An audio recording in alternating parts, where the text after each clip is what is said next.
If you're a new builder thinking you can wing it with cash flow management, you're playing with fire. I witnessed skilled builders with years of building experience crash and burn, not because they can't construct a solid home, but because they fell into these 5 deadly cash flow traps and drained their bank accounts.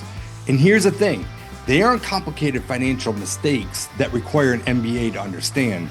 These are simple, preventable errors that can literally cost you an entire investment and force you out of business before you ever get started. Hi, my name's Thayer, and over the past 2 decades as a licensed general contractor here in North Carolina, I've helped hundreds of builders transform their businesses from cash bleeding operations into profitable, scalable enterprises.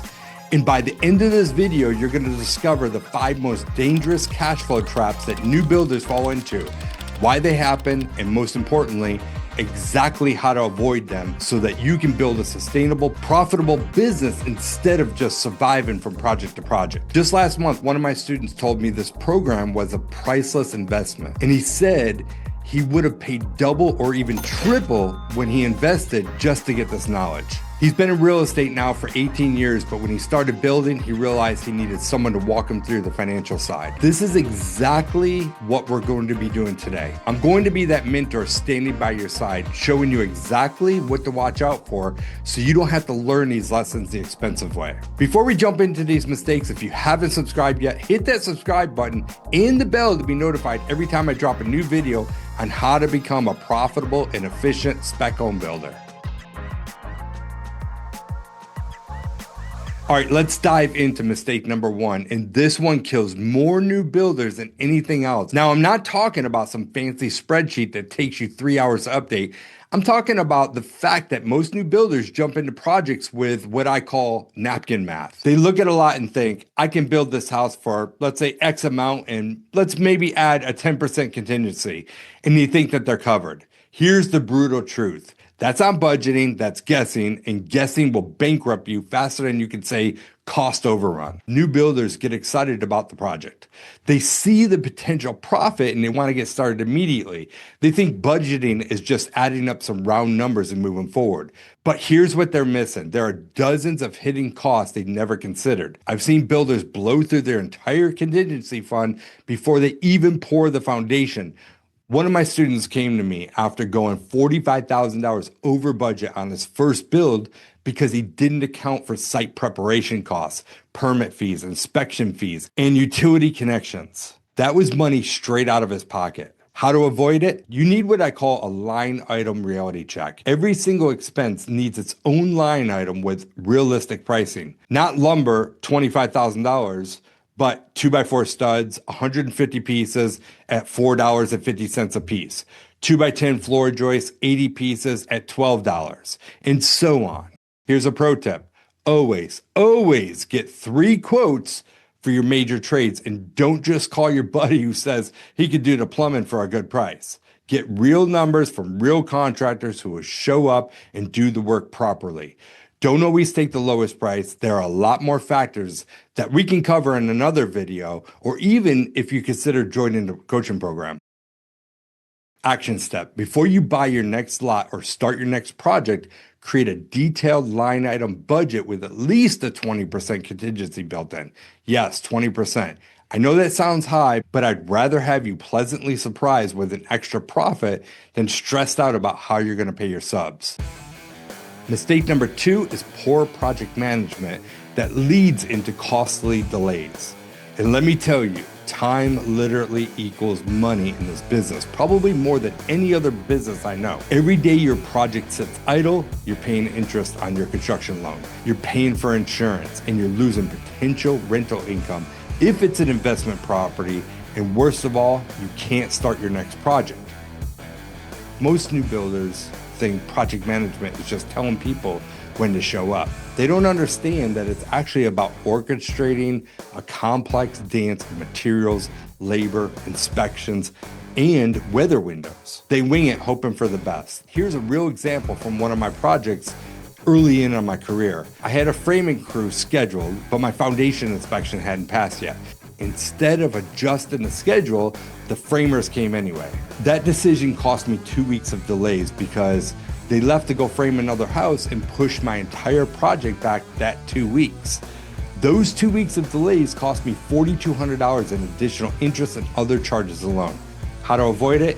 You need a detailed project timeline with built-in flexibility. I use what I call buffer days between major phases. If framing is supposed to take you 10 days, I schedule 12 days and plan for the next trade to start on day 13. This gives me some wiggle room for weather, material delays, and other issues. Communication is everything. I text and call my subs the day before they're supposed to start to confirm everything is ready. No surprises, no wasted trips, no delays. Create a master schedule for your project with a specific start and end dates for each phase. Build in buffer time and communicate consistently with your trades. Your cash flow will thank you. If you're getting value from this, hit that like button and put in the comments a time that this happened to you. Let's openly share what we did wrong and how we should handle it the next time so that we don't have these same mistakes. Mistake number 3 is tracking expenses in real time.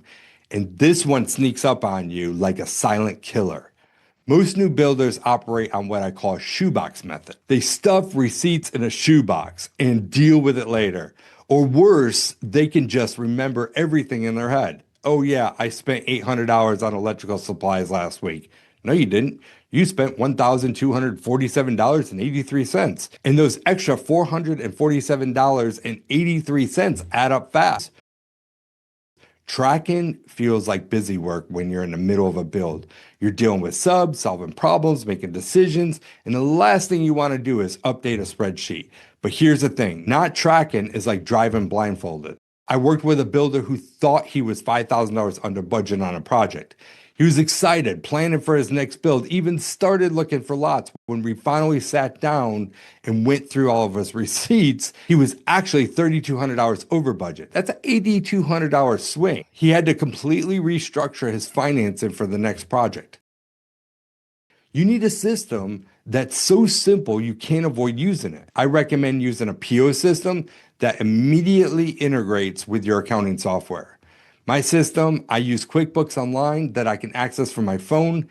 Every expense gets categorized, lumber, labor, permit, etc. And at the end of the week, I know exactly where I stand. It takes me 10 minutes a day and saves me tens of thousands of dollars. Think of expense tracking like checking your speedometer while you're driving. You wouldn't drive across the country without knowing how fast you're going, right? Don't build a house without knowing how much you're spending. Choose one method, whether it's an app, a spreadsheet, or even a simple notebook, and commit to tracking every single expense within 24 hours of spending it.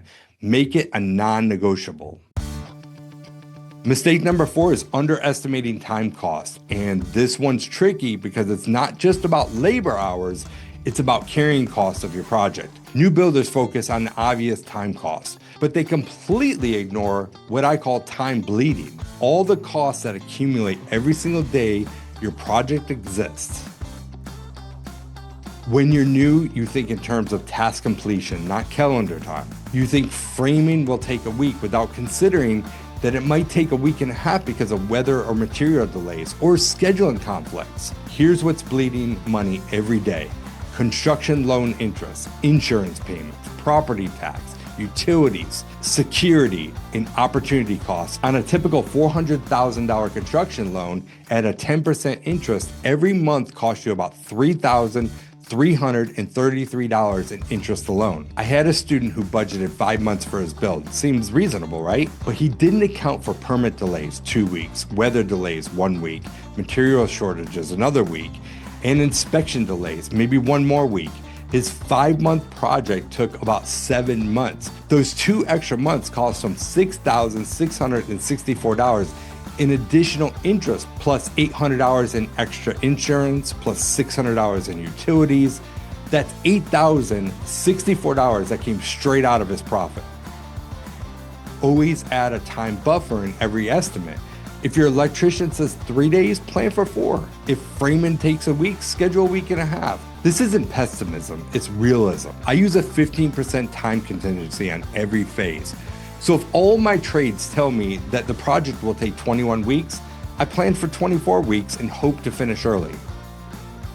Calculate your daily carrying costs, interest, insurance, utilities, and everything. Then multiply that by 15% more days than your projected timeline. That's your real-time costs, and it needs to be in your budget. And mistake number 5, the one that can kill your cash flow even when everything else goes right: poor draw collecting and payment management. This is where good builders go broke. You do great work, you manage a project well, you stay on budget, and then you don't get draws paid on time. And suddenly you can't pay your subs. You can't buy materials, and the whole operation grinds to a halt.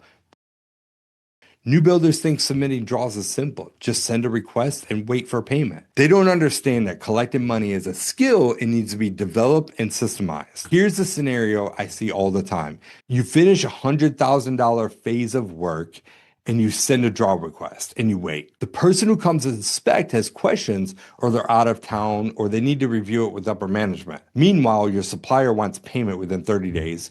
Your subs want their checks, and you're stuck in the middle. Real example, one of my students completed a beautiful spec home, sent in for a final draw for $45,000, and then waited and waited and waited. The bank kept saying next week for a month. My student couldn't start his next project because all of his capital was tied up. He finally had to take out a personal loan just to keep his business running while he waited for payment. You need clear payment terms with your lender, and you need to give them plenty of time to get out there to perform the inspections and make sure nothing is questionable and it really is 100% complete. Don't give them any reason to question anything, and try to meet those inspectors on site. If they have any questions about something, you can address it right then and there, instead of waiting to see what they come back with when the draw finally hits your account. Understanding upfront what your lender's process is will help mitigate these issues. The game changer: progress payments tied to specific milestones. I never do more than 4 weeks worth of work without getting a draw. Foundation and framing complete, draw. The 3 trades, insulation and drywall complete, draw. This keeps cash flowing and protects you from big losses. Understand and agree with the written payment terms for every project, no exceptions. Draw immediately when milestones are complete and follow up with overdue payments within 48 hours. Look, I know that this might seem overwhelming, but here's the thing.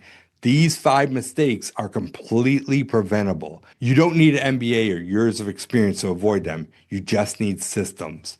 Let me break this down simply. 1, 2, 3, 4, budget line item detail. No more napkin math. Manage time like money, because that's exactly what it is. Track every penny in real time. No more shoebox accounting. Plan for delays. Add 15% buffers everywhere. Get paid fast. Clear terms, quick draw requests, aggressive follow-up. The builders who master these 5 areas don't just survive, they thrive. They sleep better at night, they have predictable cash flow, and they can take on bigger, more profitable projects because they have their financial house in order. If you're serious about avoiding these cash flow disasters and building a profitable, sustainable construction business, click the link below and set up a call with me to see how I can help you accomplish this in your business through our coaching program. It's the same system my students use to protect their finances and scale their operations. And if you found this helpful and you haven't subscribed yet, make sure you do that and hit that notification bell so you don't miss the video I'm going to drop next week. In the comments below, let me know which one of these 5 mistakes hit closest home for you. Be honest, we've all been there, and sharing your experience might help another builder avoid the same trap. Remember, building a successful construction business isn't just about swinging a hammer or managing subs, it's about managing money. Master your cash flow and you'll master your business. I'll see you on the next video.